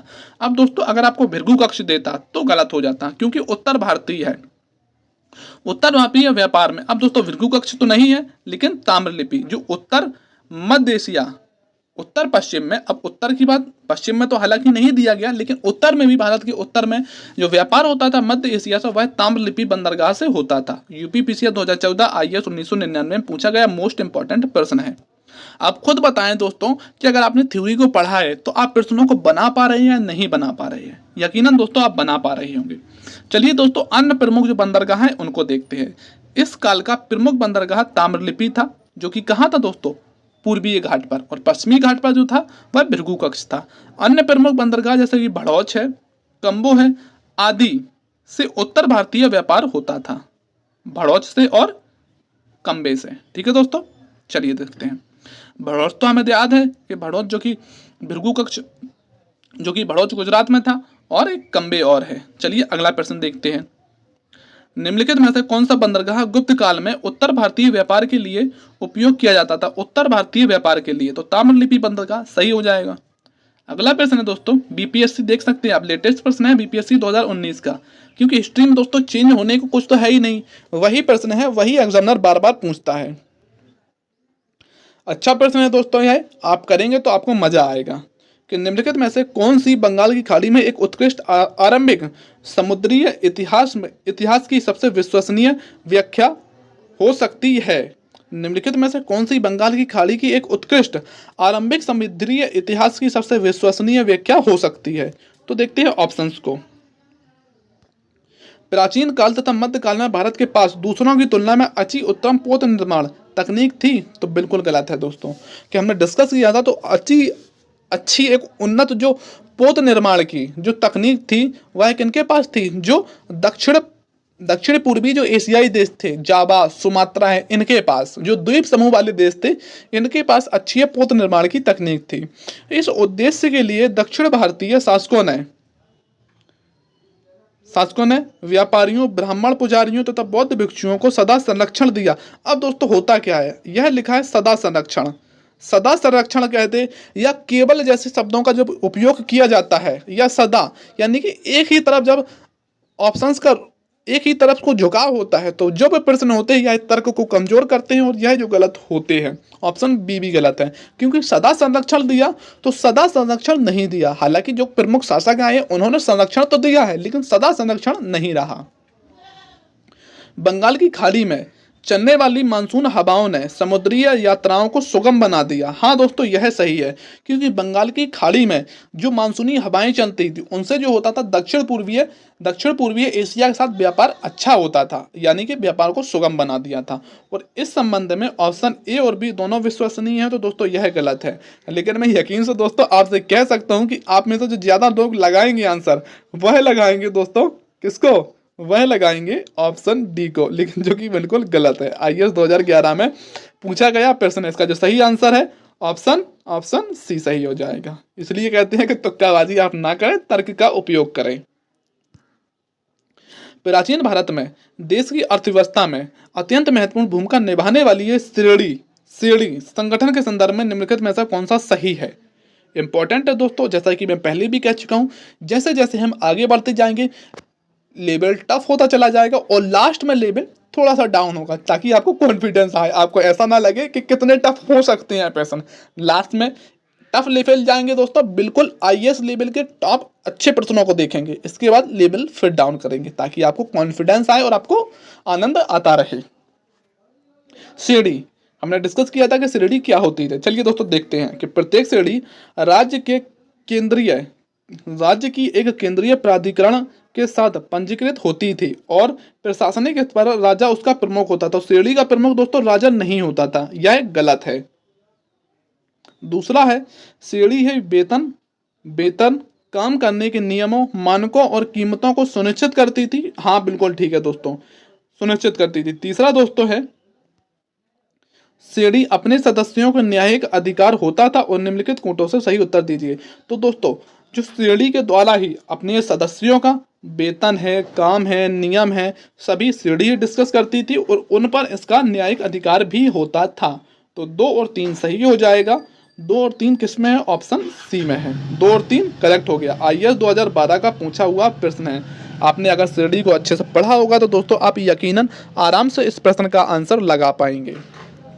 अगला प्रश्न है दोस्तों कि प्राचीन भारत की अर्थव्यवस्था में श्रेणी का विशेष महत्व था। श्रेणी का विशेष महत्व था। गुप्त काल में गुजरात, बंगाल, दक्कन, तमिल राष्ट्र में स्थित केंद्र किससे संबंधित थे। गुप्त काल में इंपॉर्टेंट प्रश्न है दोस्तों, याद रखेंगे कि गुप्त काल में जैसे गुजरात है, बंगाल है, दक्कन है, तमिल राष्ट्र में स्थित जो केंद्र थे किससे संबंधित थे, तो जो संबंधित थे वस्त्र उत्पादन से संबंधित थे। और गुप्त साम्राज्य में जो प्रमुख एक व्यवसाय हुआ करता था दोस्तों, वह वस्त्र निर्माण ही हुआ करता था। क्योंकि गुप्त काल में हमने देखा था कि चरखा है, सूत है, धागा है, ये सभी के प्रमुख अवशेष प्राप्त हुए थे। आरएएस दोस्तों 2010 का पूछा हुआ प्रश्न है। दोस्तों मैं आपको इसीलिए दिखाता हूं कि किस एग्जाम में पूछा गया है, ताकि आपको कॉन्फिडेंस आए और आप जिस भी पीसीएस स्टेट पीसीएस की तैयारी कर रहे हैं आपको देखने को मिले हर तरह के प्रश्न कि हाँ किस तरीके से प्रश्न अलग अलग एग्जाम में पूछे जाते हैं। अगला प्रश्न है दोस्तों, विशाख दत्त के प्राचीन भारतीय नाटक मुद्रा राक्षस की विषय वस्तु क्या है। हालांकि दोस्तों इस प्रश्न को मैंने मौर्य साम्राज्य में आपको कराया था, लेकिन इसमें भी आपको कराया है इसलिए कि इंपॉर्टेंट प्रश्न है और कई बार पूछा गया है। मुद्रा राक्षस जो कि विशाख दत्त के द्वारा लिखी गई थी। गुप्त काल में हमने प्राचीन भारत की प्रमुख पुस्तकों को डिस्कस किया था, इसलिए यह प्रश्न को मैंने कराया है। विशाख दत्त की जो मुद्रा राक्षस है उसमें मौर्य साम्राज्य के दरबार की दुर्वी संधियों के बारे में जानकारी प्राप्त होती है। ऑप्शन डी इसका करेक्ट हो जाएगा। 2002 आईएएस में पूछा गया है। निम्नलिखित में से कौन गुप्त काल में अपनी आयुर्विज्ञान विषय रचना के लिए जाना जाता है। निम्नलिखित में से कौन गुप्त काल में अपनी आयुर्विज्ञान विषय रचना के लिए जाने जाते हैं। तो कौन दोस्तों जाने जाते हैं, बताएं आप। गुप्त काल में, तो गुप्त काल में दोस्तों आप याद रखेंगे यह दोस्तों आईएएस 1996 और यूपी लोअर सब 2002 में पूछा हुआ प्रश्न है। लेकिन दोस्तों यह प्रश्न सही नहीं है। क्यों सही नहीं है, चलिए देखते हैं। आप पहले ऑप्शंस को देख लें। सैमिल्य है, शूद्रक है, शौनक है और सुश्रुत है। चलिए अब इसके आंसर को देखते हैं। सुश्रुत को शल्य चिकित्सा का जनक कहा जाता है। यह काशी के रहने वाले थे। इनका काल लगभग 600 ईस्वी पूर्व माना जाता है। 600 ईस्वी पूर्व। और जो गुप्त काल है, वह 275 से लेकर 550 ईस्वी के बीच रहा है। तो यह दोस्तों नहीं हो सकता। अगला देखते हैं। शौनक ऋग्वेद कालीन एक ऋषि है। शौनक कौन है? ऋग्वेद कालीन, न कि गुप्त कालीन। तो यह भी दोस्तों नहीं है। शूद्रक गुप्त कालीन नाटककार थे। कौन थे दोस्तों? नाटककार थे एक। जबकि इसमें जो पूछा गया है वह पूछा गया है आयुर्विज्ञान से संबंधित, आयुर्विज्ञान से। और जो शूद्रक थे वह कौन थे दोस्तों? शूद्रक एक नाटककार थे। तो यह भी नहीं हो सकता दोस्तों। सैमिल्य गुप्तकालीन नाटककार हैं। सैमिल्य कौन है? गुप्तकालीन नाटककार है, जिसे कालिदास ने भास और कवि पुत्र के साथ याद किया जाता है। ठीक है दोस्तों, यह दोनों जो है नाटककार हैं। तो यह भी नहीं हो सकता। इस प्रकार गुप्त काल में औषधि के क्षेत्र में उपयुक्त में से किसी ने कार्य नहीं किया था। यद्यपि बिहार लोक सेवा आयोग ने अपने प्रारंभिक उत्तर पत्र में इसका सही उत्तर विकल्प ए माना है। चूंकि यह गुप्त काल का प्रारंभ 275 एडी से श्रीगुप्त से प्रारंभ होता है और जो सुश्रुत के मान्य काल 600 बीसी से 1500 बीसी के करीब है, 1000 वर्ष के बाद, इसलिए सुश्रुत को गुप्त काल के समकालीन औचित्य नहीं माना जाएगा। लेकिन दोस्तों यह पूर्णतः गलत है। लेकिन जो माना गया था बिहार लोक सेवा आयोग के द्वारा, वह माना गया था दोस्तों ऑप्शन ए यानी कि सैमिल्य को, जो कि बिल्कुल गलत है। ठीक है दोस्तों, चलिए देखते हैं। इस तरीके से दोस्तों प्रश्न मैं आपको इसलिए कराता हूँ, कुछ आयोग की भी गलती रहती है दोस्तों कि अब बीपीएससी छत्तीसगढ़ आयोग जैसे उनका तो अलग ही दोस्तों फंडा है, क्योंकि वो ऑप्शन ई देते हैं कि इनमें से कोई नहीं या इनमें से सभी। तो बहरहाल दोस्तों जो कुछ भी है आप देख सकते हैं कि इसका जो प्रश्न है, एक भी ऑप्शन इसमें गुप्त काल के संबंधित नहीं है, और जो दो हैं भी वो नाटककार थे। अगला प्रश्न, निम्नलिखित में से किसका प्राचीन भारत के आयुर्विज्ञान शास्त्र से संबंध नहीं है? आयुर्विज्ञान शास्त्र से संबंध नहीं है। तो धन्वंतरी है दोस्तों, सुश्रुत है। यह दोस्तों गलत नहीं है, यह दोस्तों गलत टाइप हो गया है। यह है दोस्तों ऋषि चरक, जिनके द्वारा चरक संहिता लिखी गई और जो शल्य चिकित्सा के जिन्हें जनक कहा जाता है। सुश्रुत, धन्वंतरी और चरक हैं, जो कि आयुर्वेद शास्त्र से संबंधित है। भास्कराचार्य है, यह दोस्तों आयुर्वेद शास्त्र से संबंधित नहीं है। आईएएस 1993 का पूछा हुआ प्रश्न है। चलिए दोस्तों प्रश्नों को थोड़ा सा जल्दी करने की कोशिश करते हैं, ताकि अभी और भी प्रश्न हमें करने हैं, वीडियो हमारा बड़ा ना बने। लीलावती के लेखक थे। तो लीलावती किसके द्वारा लिखी गई है? लीलावती किसके द्वारा लिखी गई है? भास्कराचार्य के द्वारा लिखी गई है लीलावती। ऑप्शन सी इसका करेक्ट है। यूपी जीआईसी प्रवक्ता 2017 में पूछा गया है। लीलावती भास्कराचार्य द्वारा रचित ग्रंथ है, सिद्धांत शिरोमणि का एक भाग है। मूल जो दोस्तों ग्रंथ है भास्कराचार्य का, वह सिद्धांत शिरोमणि है, जिसका एक भाग है लीलावती। अगला प्रश्न है, प्राचीन कालीन भारत में हुई वैज्ञानिक प्रगति के संदर्भ में निम्नलिखित में से कौन सा कथन सही है? प्राचीन काल में जो वैज्ञानिक प्रगति के संदर्भ में पूछ रहा है, कौन सा कथन सही है? चलिए देखते हैं।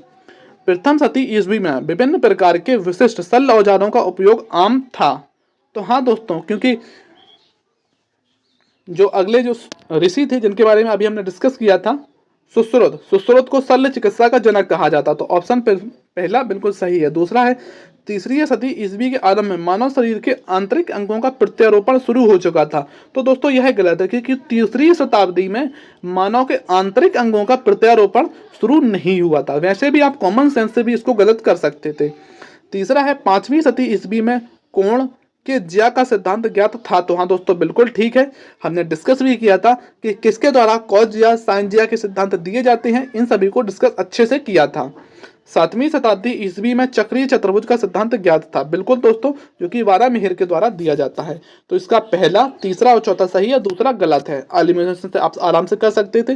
दूसरा गलत है, देखिए दूसरा किसमें नहीं है, तो दूसरा गलत है और पहला, तीसरा, चौथा सही है। तो ऑप्शन सी सही हो जाएगा। ऑप्शन सी आईएएस 2012 का पूछा हुआ प्रश्न है। अगला प्रश्न है दोस्तों कि भारत यात्रा में फाहयान ने एक अस्पताल का उल्लेख किया है, यह स्थित था। दोस्तों छत्तीसगढ़ पीसीएस 2019 में पूछा गया लेटेस्ट प्रश्न है। और फाहयान ने जो वर्णन किया है ये कौन से अस्पताल का, जो कि कहाँ था, पाटलिपुत्र में था। और दोस्तों यह भी बता है कि भारत के विभिन्न क्षेत्रों से लोगों का इसमें फ्री इलाज किया जाता था।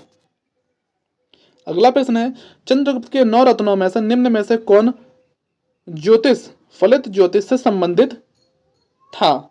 जो कौन दोस्तों ज्योतिष विज्ञान में माहिर थे, कौन थे आप बता सकते हैं।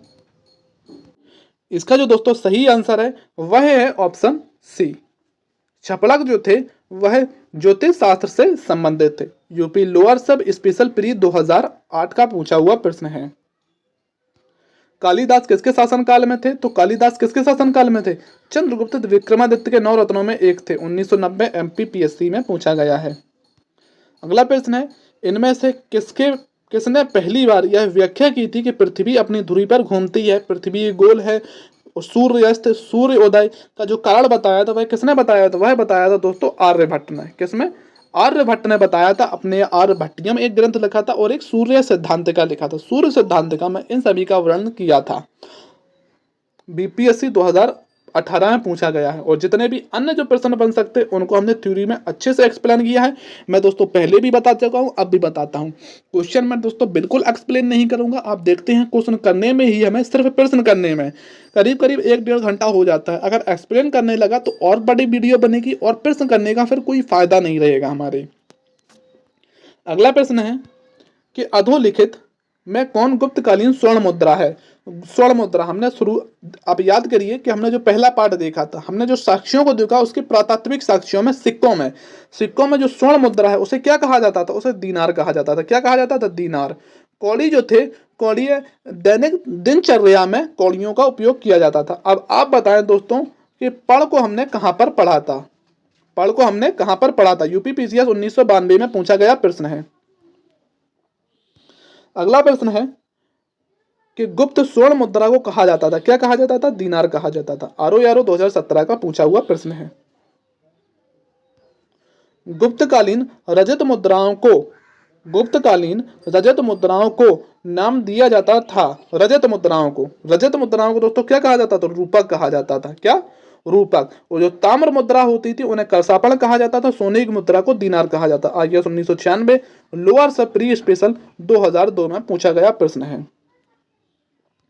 निम्नलिखित में से किस गुप्त शासक ने सर्वप्रथम सिक्के जारी किए, तो किसने जारी किए सर्वप्रथम, चंद्रगुप्त प्रथम ने सिक्कों को जारी किया था। मेंस 2010 का पूछा हुआ प्रश्न है। अब दोस्तों आराम से इन प्रश्नों को चुटकियों में बना पाएंगे तभी जब आपने थ्योरी को अच्छे से पढ़ा होगा। और दोस्तों कोई टफ प्रश्न नहीं है, आराम से आप बनाइए बगैर प्रेशर लिए, बस आपको थ्योरी को अच्छे से पता होना चाहिए। अगला प्रश्न है कि गुप्त काल में लिखित संस्कृत नाटकों में स्त्री और शूद्र बोलते थे। मैंने दोस्तों पहले शुरुआत में भी बताया था कि स्त्री और जो शूद्र थे वह प्राकृत भाषा बोलते थे। संस्कृत भाषा गुप्त काल की मूल भाषा थी जो कि ब्राह्मणों द्वारा बोली जाती थी। आईएएस 1995 का पूछा हुआ प्रश्न है। अगला प्रश्न है, सती प्रथा का प्रथम अभिलेख, जो कि हमने शुरुआत में दोस्तों देखा था, कौन सा है दोस्तों, सती प्रथा का जो है अरण अभिलेख, जो कि भानुगुप्त के द्वारा लिखा गया है। पीसीएस 2010 में पूछा गया था और जिससे अरण अभिलेख से स्पष्ट साक्ष्य प्राप्त होते हैं सतीय प्रथा के। अगला प्रश्न है कि गुप्त संवत की स्थापना किसने की थी। गुप्त संवत दोस्तों जो चलाया था चंद्रगुप्त प्रथम ने चलाया। कब चलाया था, 319-20 में चलाया था गुप्त संवत को। इंपॉर्टेंट है दोस्तों, याद रखेंगे। सूची 1 दी गई है और सूची 2, इसमें सम्राट है दोस्तों। और इसकी सॉरी दोस्तों यह क्या टाइप हो गया, यह दोस्तों थे उपाधियां, दी गई हैं। अशोक की उपाधि क्या है, अशोक की उपाधि है दोस्तों कौन सी है, प्रियदर्शी। देखिए आप मौर्य साम्राज्य में हमने अच्छे से पढ़ा था, प्रियदर्शी कहें यह सभी किसकी है, अशोक की है। अब देखते हैं हम किसकी, विक्रमादित्य किसकी है, चंद्रगुप्त द्वितीय की है विक्रमादित्य। ठीक है दोस्तों। अब दोस्तों देखते हैं स्कंदगुप्त की। स्कंदगुप्त की क्या है, स्कंदगुप्त की है क्रमादित्य और समुद्रगुप्त की है पराक्रमांक। अच्छे से मैंने ट्रिक्स भी बताई थी कि समुद्रगुप्त की है क्रमांक के ऊपर कई उपाधियां हैं, लेकिन समुद्रगुप्त की है आपको जो उपाधियां देखने को मिलेंगी वह देखने को मिलेंगी लास्ट में क्रमांक लगा होगा, तो आप याद रखिए क्रमांक को। क्रमांक किसकी उपाधि है? समुद्रगुप्त की। और एक इसका अपवाद है जो कि है विक्रमांक, जो किसकी है? चंद्रगुप्त द्वितीय की है विक्रमांक। यूपीपीसीएस री एग्जाम 2015 में जो हुआ था उसका पूछा हुआ प्रश्न है। नगरों के क्रमिक पतन किस काल की एक प्रमुख विशेषता है? नगरों का क्रमिक पतन किसकी एक विशेषता है? यह है दोस्तों गुप्त काल की, क्योंकि जो चीनी यात्री था दोस्तों फाहियान, जब गुप्त काल में भारत की यात्रा करता है तो उस टाइम पर पाटलिपुत्र जैसे जो प्रमुख नगर थे उनकी ये सभ्यता बिल्कुल क्षीण हो चुकी थी, और किस रूप में?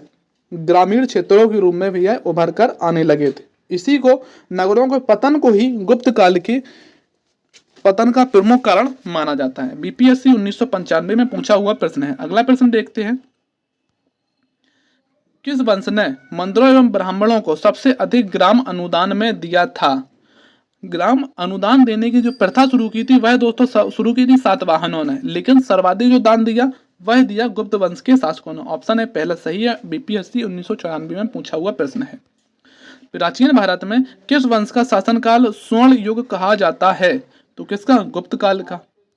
अगला प्रश्न है दोस्तों, निम्न में से किस काल में स्त्रियों की पुरुषों से बराबरी थी? गुप्त काल में, मौर्य काल में, चोलों में, इनमें से कोई नहीं। तो इनसे जो बेहतर स्थिति हमें देखने को मिलती है वह देखने को मिलती है गुप्त काल में। यूपीपीसीएस 1994 में पूछा हुआ प्रश्न है। गुप्त काल में भू राजस्व की दर क्या थी? तो हमने अच्छे से डिस्कस किया था। भू राजस्व की जो दर थी उपज का छठा भाग यानी कि 1/6 भू राजस्व के तौर पर लिया जाता था। धर्मशास्त्रों में भू राजस्व की दर क्या थी? तो धर्मशास्त्रों में भी 1/6 का वर्णन किया गया है। हिंदू विधि द्वारा मान्य कर कितना था? तो कितना था दोस्तों? उपज का छठा भाग। एक प्रश्न को दोस्तों मैंने आपको यह दिखाने की कोशिश की है कि कितने तरीके से पूछा गया है। यूपीपीसीएस 1992, बीपीएससी में बार बार यह प्रश्न अलग अलग तरीके से पूछे गए हैं। किस प्रकार की भूमि को अप्रहत कहा जाता था? अप्रहत कहा जाता था तो बिना जोती हुई जो भूमि होती थी, बिना जुती हुई। हमने जो गुप्त काल में डिस्कस किया था भूमि के प्रकारों को, उसमें हमने देखा था कि जो बिना जुती हुई भूमि होती थी उसे क्या कहा जाता था? अप्रहत कहा जाता था। 60 और 62 बीपीएससी 2016 में पूछा गया है। अगला प्रश्न है कि भारत के इतिहास के संदर्भ में कुल्लियाबाप या द्रोणबाप शब्द क्या निर्दिष्ट करते हैं? तो दोस्तों यह जो प्रश्न है इसको मैंने थ्योरी में नहीं पढ़ाया था, इसीलिए आपको मैंने इसमें लिखा है। जो कुल्लियाबाप है और जो द्रोणबाप है यह क्या थे? भू राजस्व के नाम थे। भू राजस्व एक प्रकार के थे, कुल्लियाबाप और द्रोणबाप। ऐसा नहीं है दोस्तों कि मैं जो आपको थ्योरी में करा दूंगा या छूट जाएगा वो फिर बात को नहीं होगा। अगर मैं दोस्तों आपको प्रश्न में भी नहीं कराता हूँ, इंपॉर्टेंट प्रश्न है, मुझे लगता है कि हाँ पूछा जा सकता है, तो मैं दोस्तों आपको चाहे कोई भी टॉपिक पढ़ाऊँ उसमें आपको मैं पढ़ा ही दूंगा। आप बिल्कुल ना सोचें कि आपके लिए एक भी पॉइंट मैं छोड़ूंगा। आईएएस 2020 का पूछा हुआ प्रश्न है यह। गुप्त साम्राज्य द्वारा निम्न में से किन्हें कर रहित कृषि भूमि प्रदान की जाती थी? कर रहित भूमि किनको? ब्राह्मणों को प्रदान की जाती थी। एमपीपीएससी 2014। थोड़ी सी दोस्तों मैंने थ्योरी लिखी है, आप इसको देख लीजिए और पढ़ लीजिए, इंपॉर्टेंट है और इससे भी प्रश्न पूछे जाते हैं। प्राचीन भारत में सिंचाई कर को कहते थे। सिंचाई कर को दोस्तों क्या कहते थे? विदक भाग या उदक भाग? उदक भाग, विदक भाग या उदक भाग सिंचाई कर को कहा जाता था। हिरण्य जो था वह दोस्तों नगद टैक्स लिया जाता था। पीसीएस 2009 मेंस में पूछा गया है। तीसरी शताब्दी में वारंगल प्रसिद्ध था। तीसरी शताब्दी में वारंगल क्यों प्रसिद्ध था? तीसरी शताब्दी में वारंगल तांबे के बर्तनों के लिए, स्वर्ण आभूषणों के लिए, लोहे के मंत्रों एवं उपकरणों के लिए। तो वारंगल दोस्तों लोहे के मंत्रों एवं उपकरणों के लिए प्रसिद्ध था। ऑप्शन सी सही हो जाएगा। यूडीए एलडीए 2001 में पूछा गया प्रश्न है। अगला प्रश्न है प्राचीन भारतीय गुप्त राजवंश के समय के संदर्भ में नगर, घंटासाला, कंदूरा, चौल किस लिए विख्यात थे? प्राचीन भारतीय गुप्त राजवंश के समय में एक जैसे नगर है प्रमुख, जैसे घंटासाला है, कंदूरा है तथा चौल जो नगर हैं किस लिए प्रसिद्ध थे? विदेशी व्यापार करने वाले बंदरगाह के रूप में, शक्तिशाली राज्यों की राजधानी के रूप में, उत्कृष्ट प्रस्तर कला या स्थापत्य कला के लिए, किस लिए प्रसिद्ध थे? तो यह दोस्तों जो थे प्रमुख बंदरगाह थे। कौन थे दोस्तों? विदेशी व्यापार करने वाले यह प्रमुख बंदरगाह थे। आईएएस 2020 में पूछा हुआ प्रश्न है और इम्पोर्टेंट प्रश्न है, फिर से याद रखेंगे। घंटासाला नगर है, कंदूरा है और एक चौल है जो कि बंदरगाह थे। चलिए दोस्तों इनके बारे में थोड़ा सा लिखा है, देखते हैं। घंटासाला, कंदूरा जहां पूर्वीय तटीय शहर थे या बंदरगाह थे पूर्वीय तट पर, क्योंकि दोस्तों यह दोस्तों मान लीजिए हमारा है। अब जो पूर्वीय तट पर जो बंदरगाह थे वह थे घंटासाला और कंदूरा, और जो पश्चिमी तट पर थे वह दोस्तों चौल एक बंदरगाह तटीय शहर था। ठीक है दोस्तों, चलिए आगे बढ़ते हैं। तोरमाड़ किस जातीय दल का था? आप बताइए दोस्तों, यह प्रश्न टफ है। आईएएस 1995 का पूछा हुआ प्रश्न है और पीसीएस में कई बार यह प्रश्न पूछा जा चुका है कि तोरमाड़ कौन था? बताइए आप। तोरमाड़ मिहिर कुल कौन थे? तो यह हूण थे। अगला प्रश्न है कि निम्नलिखित में से किसने हूण शासक मिहिर कुल को पराजित किया था? तो किसने पराजित किया था? तो पराजित किया था यशोवर्मन ने, जो कि मालवा के प्रमुख शासक थे यशोवर्मन। इन्होंने पराजित किया था मिहिर कुल को।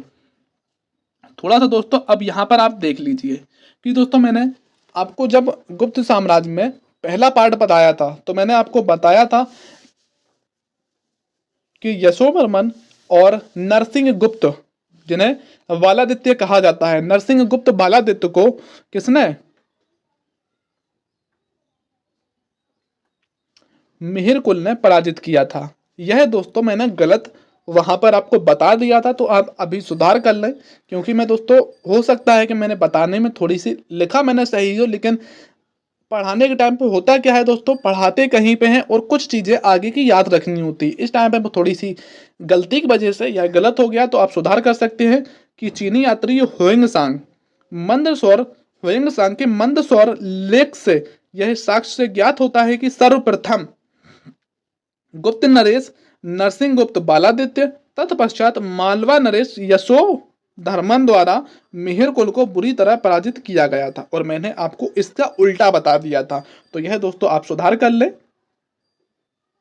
यशोवर्मन और बालादित्य ने दोनों ने मिहिर कुल को पराजित किया था। अगला प्रश्न है, चीनी यात्री जिसे 6ठी शताब्दी में भारत दर्शन किया, 6ठी शताब्दी में, तो कौन था दोस्तों? 6ठी शताब्दी में वह था सुंग युन, सुंग गुन कहें या सुंग युन कहें, जिसने 6ठी शताब्दी में भारत की यात्रा की थी। झारखंड पीसीएस 2016 में पूछा गया है।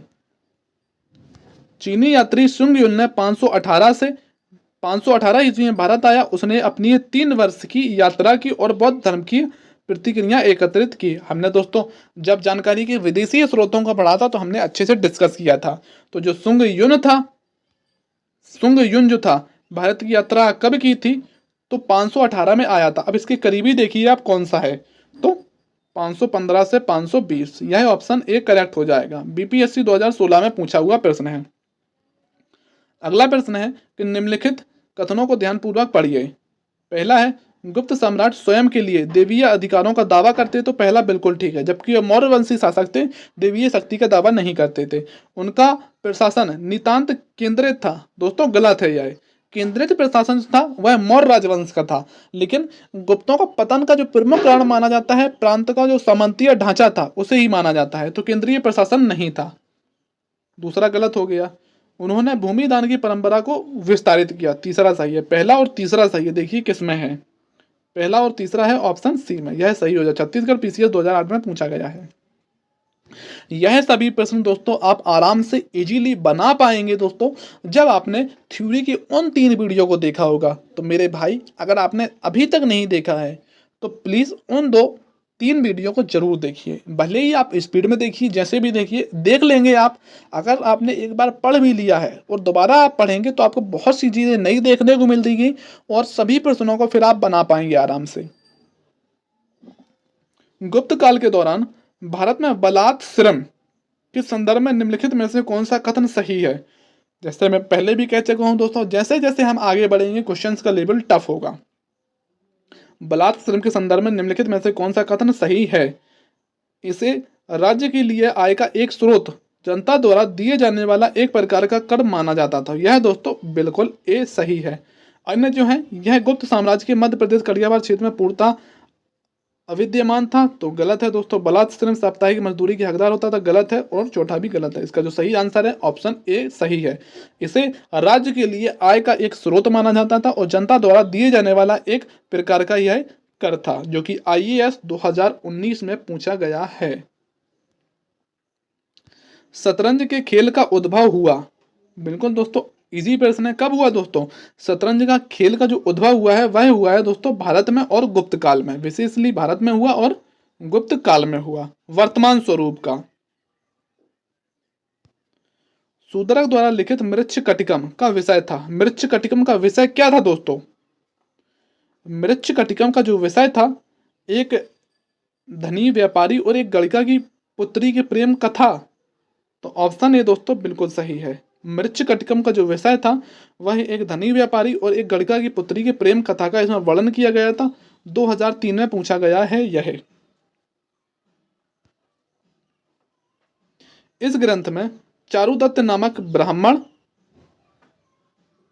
ब्राह्मण सार्थव्य एवं एक गणिका की पुत्री है जिसका नाम था वसंत सेना के प्रेम कथा का शब्दों का वर्णन किया गया है। अब दोस्तों जैसे कि पूछा गया है कि मृच्छकटिका में किसका वर्णन था, जो कि शूद्रक द्वारा लिखी गई है, प्रेम कथा का। अब आगे आपसे पूछ सकता है कि किनकी प्रेम कथा को? तो चारुदत्त जो कि एक सार्थव्य व्यापारिक कबीले का एक सार्थव्य था, यानी कि व्यापारिक कबीला जो होता था उसे क्या कहते थे? सार्थव्य कहते थे। वह था चारुदत्त और एक गणिका की पुत्री है जिसका वसंत सेना की प्रेम कथा का वर्णन है इसमें। अगला प्रश्न है, संवत्सर संवत दिए गए हैं दोस्तों, और किस समय से इनकी गणना की जाती है? क्योंकि हम 3-4 संवतों को प्रमुख पढ़ चुके हैं। सबसे पहले हमने देखा विक्रम संवत जो कि मालवा के प्रमुख शासक यशोवर्मन के द्वारा जब हूणों को खदेड़ा जाता है तब उनके द्वारा शुरू किया जाता है। विक्रम संवत कब का है? 58 ईस्वी पूर्व का है, पहले का चौथा। शक संवत जो कि कनिष्क के द्वारा शुरू किया गया था। अब गुप्त काल के बाद में जो अगला वीडियो मेरा है वह है गुप्तोत्तर काल। उसमें मैंने गुप्तोत्तर काल के सभी राजवंशों को अच्छे से पढ़ाया है और उसमें मैंने यह बताया है कि कनिष्क के द्वारा 78 ईस्वी में शक संवत की शुरुआत की जाती है। फिर है दोस्तों गुप्त संवत जो कि चंद्रगुप्त प्रथम के द्वारा गुप्त संवत की शुरुआत की जाती है 320 में। और जो कली संवत है वह दोस्तों बहुत पुराना है, जो कि 3102 ईस्वी पूर्व का है। इस तरीके से दोस्तों आप सभी को याद रख सकते हैं और प्रश्नों को इजीली बना सकते हैं। अगला प्रश्न है, निम्नलिखित कथनों पर विचार कीजिए तथा नीचे दिए गए कूट से सही उत्तर को चुनिए। विक्रम संवत 58 ईस्वी पूर्व, बिल्कुल ठीक है। शक संवत 78 बिल्कुल ठीक है। गुप्त संवत 319 बिल्कुल ठीक है।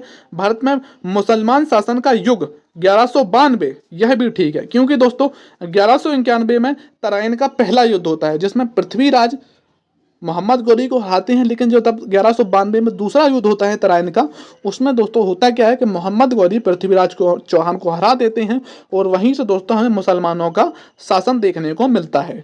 इसका जो सही आंसर हो जाएगा 1, 2, 3, 4 सभी सही है, ऑप्शन डी 1, 2, 3, 4 यूपीपीसीएस 2011 में पूछा गया है। पुलकेशिन प्रथम का बादामी शिलालेख शक वर्ष 465 का दिनांकित है। यदि इसे विक्रम संवत में दिनांकित करना हो तो वर्ष होगा। पुलकेशिन प्रथम का जो बादामी शिलालेख है शक संवत 465 का है। तो पहले दोस्तों शक संवत कब का है?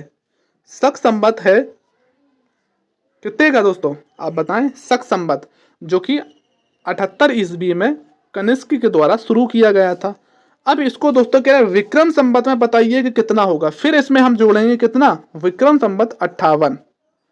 इकाई अंक को देखिए आप, 8 और 5 13, तो 3, 3 और 5 कितना हो जाएगा?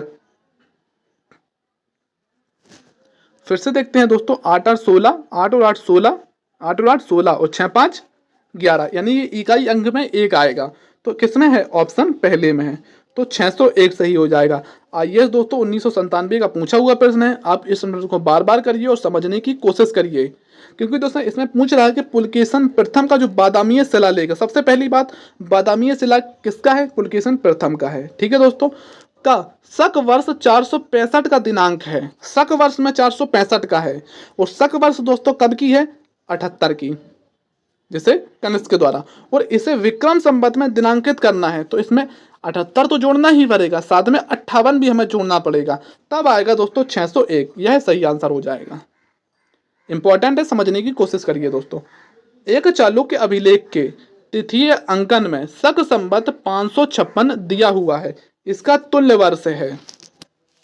शक संवत दिया गया है, कितना दिया गया दोस्तों? 556। अब दोस्तों आप खुद बताएं कि जो ईस्वी होता है 0 ईस्वी से शक संवत कितना आगे होता है? शक संवत होता है 78 आगे, 78 आगे ही तो होता है। अब दोस्तों शक संवत का वर्ष 556 है, हमें चाहिए ईस्वी में। क्या चाहिए? हमें ईस्वी में, यानी कि दोस्तों 0 ईस्वी के बराबर है 78। 0 ईस्वी के बराबर है 78, लेकिन हमें चाहिए ईस्वी में। तो हम क्या करेंगे? 556 में हम 78 को जोड़ेंगे या नहीं जोड़ेंगे? क्योंकि हमें चाहिएगा 0 ईस्वी के बराबर 78 है, और यहाँ पे 556 दिया गया, हमें चाहिए ईस्वी में। इनको जोड़ देंगे, 8 और 6 कितना हो जाए? 14। यूनिट डिजिट आएगी 4। अब 4 किस में है? इसमें है, तो ऑप्शन इसका डी करेक्ट हो जाएगा। यूपीपीसीएस मीन्स 2002 का है। मैंने कोई भी दोस्तों प्रश्न को नहीं पूछा है, यह टॉप प्रश्न है। जो कि पहली बात तो प्रश्न बनते हैं संवतों से, कि कौन सा संवत किसने शुरू किया और कब शुरू किया, यह हमने शुरू में देखा। अब दोस्तों प्रश्न बनते हैं कि जैसे कि शक संवत और विक्रम संवत के बीच में कितने वर्षों का अंतर है, ऐसा प्रश्न पूछता है। तो शक संवत दोस्तों देख लीजिए आप, पूछता है कि शक संवत जो है 0 ईस्वी है, शक संवत 78 एडी का है ईस्वी का, और विक्रम संवत है दोस्तों 58 बीसी का ईस्वी पूर्व का। इनके बीच पूछता है दोस्तों कितना अंतर है, तो अंतर कितना होगा? यह ईस्वी में है, यह ईस्वी पूर्व है, तो कितना अंतर हो जाएगा? देखिए 8 8 16 की 6, हासिलाई 1, 7 5 12 और 1 13, 136 वर्षों का अंतर है इन दोनों के बीच। यह प्रश्न दोस्तों आईएएस में, पीसीएस में कई बार पूछा गया है। यह ज्यादातर बच्चे गलत ही करते हैं, क्योंकि जब आपको संवत ही पता ना होगा तो यह फिर आप कैसे कर पाएंगे। तो यह दोस्तों टॉप प्रश्न है। तो यह रही दोस्तों हमारी आज की वीडियो। उम्मीद करता हूं दोस्तों आपको यह वीडियो पसंद आई होगी और आप थोड़ी सी मेरी मेहनत को भी समझ रहे होंगे। तो धन्यवाद दोस्तों आपका बहुत बहुत कि आपने इस वीडियो को ढेर सारा प्यार दिया। और जो मेरे भाई हमारे साथ जुड़े हुए हैं, मैं दोस्तों मान सकता हूं कि मेरे थोड़े से लिखने में गलती हो सकती है, मेरे बताने में थोड़ी बहुत गलती हो सकती है, लेकिन मैं ज़्यादातर यही कोशिश करता हूं कि आपको कोई भी पॉइंट गलत ना बताया जाए। और जो गलत हो भी जाता है तो दोस्तों यह वीडियो को हमारे जो मित्र हैं, मित्र भी देखते हैं, और आप भी जो है उनको भी देखते हैं। और आपको जहां पर भी गलती लगे, और मैं भी इस वीडियो को पहले एक बार देख लेता हूं, फिर आपको बताता हूं या आपके लिए यूट्यूब पे प्रोवाइड कराता हूं। तो हो सकता है कोई गलती अगर छूट जाए, तो आपको अगर पता है तो कमेंट्स बॉक्स में जरूर बताएं, लेकिन हालांकि कोई गलती मैं नहीं रहने दूंगा। तो धन्यवाद दोस्तों, मिलते हैं अगली वीडियो में। जय हिंद। और आपको दोस्तों कमेंट्स में जरूर बताया करिए कि आपको यह वीडियो कैसा लगता है। कमेंट्स में दोस्तों आप जरूर बताया करिए, क्योंकि दोस्तों नया यूट्यूब चैनल है, और आप सब अगर सपोर्ट को बनाए रखेंगे तो एक दिन दोस्तों जरूर हम कामयाब होंगे, मिलकर कामयाब होंगे, सफलता को जरूर छुएंगे। और वैसे भी दोस्तों मैं यही कहता हूं बार बार कि जैसे आप पंख मोर फैमिली के साथ जुड़े हैं, वैसे ही दोस्तों एक अन्य व्यक्ति को जोड़िए, अपने मित्र को, जो आपका मित्र हो उसे जोड़िए, फिर उस मित्र से कहिए कि आप किसी एक अन्य व्यक्ति को हमसे जोड़ें। तो दोस्तों होगा क्या कि धीरे धीरे हमारी फैमिली बहुत बड़ी हो जाएगी। आपको ज़्यादा नहीं, सिर्फ अगर आपका प्यार पंख मोर फैमिली के लिए आपको दिखाना है, तो सिर्फ एक अपने प्रिय मित्र को जरूर जोड़ें, और उससे कहें कि एक और अपने प्रिय मित्र को जोड़ें। तो चलिए दोस्तों मिलते हैं अगली वीडियो में। जय हिंद।